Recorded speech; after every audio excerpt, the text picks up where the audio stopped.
শরীরের কনুই, হাঁটু, মেরুদণ্ড এই সমস্ত হাড়গুলোর যে জয়েন্ট, সেই জয়েন্টগুলো বর্তমানে ক্ষয় হওয়া যাওয়ার রোগ ব্যাপকভাবে সৃষ্টি হচ্ছে। এটার একটা কারণ আছে, বিভিন্ন কারণে হাড় ক্ষয় হয়ে যায়। তার ভিতরে উল্লেখযোগ্য একটা কারণ হচ্ছে সাইনোভিয়াল একটা ফ্লুইড রয়েছে, এক ধরনের তরল পিচ্ছিল পদার্থ, যেটাকে সাইনোভিয়াল ফ্লুইড বলা হয়ে থাকে। এই ফ্লুইডগুলো মানবদেহের হাড়ের জয়েন্টে থাকে। এই পিছলা পদার্থগুলো মানুষের শরীরের হাড়গুলো মুভমেন্ট অর্থাৎ নড়াচড়ার জন্য লুব্রিকেন্ট হিসেবে কাজ করে, অর্থাৎ লুব্রিকেন্ট করে, যার কারণে মানুষ হাঁটা চলায় সে অনায়াসে হাঁটাচলা করতে পারে, মুভমেন্ট করতে পারে। তো বিভিন্ন কারণে এই শরীর থেকে সাইনোভিয়াল ফ্লুইডের স্বল্পতা দেখা দেয়। সাইনোভিয়াল ফ্লুইড একদম কমে গেলে শরীরের যে হাড়গুলো রয়েছে, হাড়গুলো জয়েন্ট একটার সাথে একটা লেগে যায় এবং ধীরে ধীরে হাড়গুলো ক্ষয় হয়ে যায়, যার কারণে মানুষ চলাফেরা করতে জয়েন্ট পেইনের সম্মুখীন হয় এবং ব্যাপক শূলবেদনার সম্মুখীন হয়। তার দৈনন্দিন জীবনযাপনে চলাফেরায় কাজকর্মে সে ব্যাপক সমস্যার সম্মুখীন হয়। এই সাইনোভিয়াল ফ্লুইড কমে গেলেও সমস্যা, আবার বেড়ে গেলেও সমস্যা। যদি অতিরিক্ত সাইনোভিয়াল ফ্লুইড জয়েন্টের ভিতরে বাড়ে, তো সেক্ষেত্রে জয়েন্টের পাশে, বিশেষ করে হাঁটুর জয়েন্টের পিছনে এক ধরনের সিস্ট হয়, সিস্ট গোটার মতো হয়, ভিতরে এই জেলগুলো পরিপূর্ণ থাকে। সাইনোভিয়াল ফ্লুইডের কারণে যে সিস্ট হয় সেটাকে ব্যাকার সিস্ট হিসেবে সবাই চেনে, ব্যাকার সিস্ট নামে পরিচিত।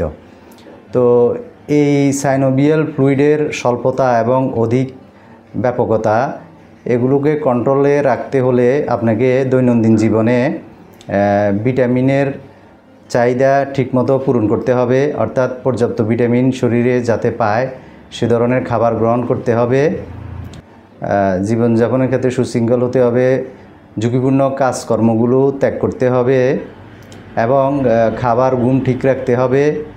পাশাপাশি সাইনোভিয়াল ফ্লুইড যাতে শরীরে পরিপূর্ণ থাকে, ব্যালেন্সটা যাতে ঠিক থাকে, সেজন্য আপনাকে অবশ্যই পার্শ্ব প্রতিক্রিয়ামুক্ত চিকিৎসা করে, অর্থাৎ পার্শ্ব প্রতিক্রিয়ামুক্ত ওষুধ সেবন করে এটার ব্যালেন্সকে আপনি ঠিক রাখতে হবে। যে সমস্ত ওষুধে পার্শ্ব প্রতিক্রিয়া রয়েছে সে ধরনের ওষুধ খাওয়া থেকে বিরত থাকতে হবে এবং বিনা পার্শ্ব প্রতিক্রিয়ামুক্ত চিকিৎসা পদ্ধতি, ক্লাসিক্যাল হোমিওপ্যাথিক চিকিৎসা পদ্ধতিতে আপনি যদি সাইনোভিয়াল ফ্লুইড স্বল্পতার চিকিৎসা গ্রহণ করেন, তাহলে শরীরে সাইনোভিয়াল ফ্লুইডের স্বল্পতা এবং অধিক পরিমাণ সাইনোভিয়াল ফ্লুইড বৃদ্ধি পাওয়া, এই সমস্যাটি সমাধান হবে ইনশাআল্লাহ। সাইনোভিয়াল ফ্লুইড কত গুরুত্বপূর্ণ ফ্লুইড! এই ফ্লুইড ছাড়া মানুষের শরীরের জয়েন্টগুলো কখনো চলে না এবং এই সাইনোভিয়াল ফ্লুইডের অভাবে মেরুদণ্ডের ডিস্ক প্রলাপস এবং মেরুদণ্ডের ভিতরে যে স্পাইনাল ক্যানেল রয়েছে, স্পাইনাল ক্যানেলে স্টোনোসিস, হাড়ের জয়েন্টগুলো ফুলে গিয়ে সেখানে ব্যাকার সিস্টের সৃষ্টি হওয়া এবং এই জেল কমে গেলে হাড়গুলো একটির সাথে একটি দূরত্বটা কমে গিয়ে একদম নিকটবর্তী হয়ে যায় এবং ধীরে ধীরে ক্ষয় হয়ে যায়। তো সাইনোভিয়াল ফ্লুইড খুবই গুরুত্বপূর্ণ মানব শরীরের জন্য, মানব দেহের জন্য। এই সাইনোভিয়াল ফ্লুইড ঠিক রাখতে হলে আপনাকে অবশ্যই সাইনোভিয়াল ফ্লুইড উৎপন্ন হওয়ার, যে সমস্ত খাবারে সাইনোভিয়াল ফ্লুইড উৎপন্ন হয় সেগুলো গ্রহণ করতে হবে এবং চিকিৎসার মধ্যে পার্শ্ব প্রতিক্রিয়ামুক্ত চিকিৎসা পদ্ধতি, ক্লাসিক্যাল হোমিওপ্যাথিক চিকিৎসা গ্রহণ করলে অবশ্যই সাইনোভিয়াল ফ্লুইড জটিলতা, সাইনোভিয়াল ফ্লুইডের স্বল্পতা দূর হবে ইনশাআল্লাহ। আজকে এই পর্যন্তই। সবাই ভালো থাকবেন। আসসালামু আলাইকুম ওয়া রাহমাতুল্লাহি ওয়া বারাকাতুহু।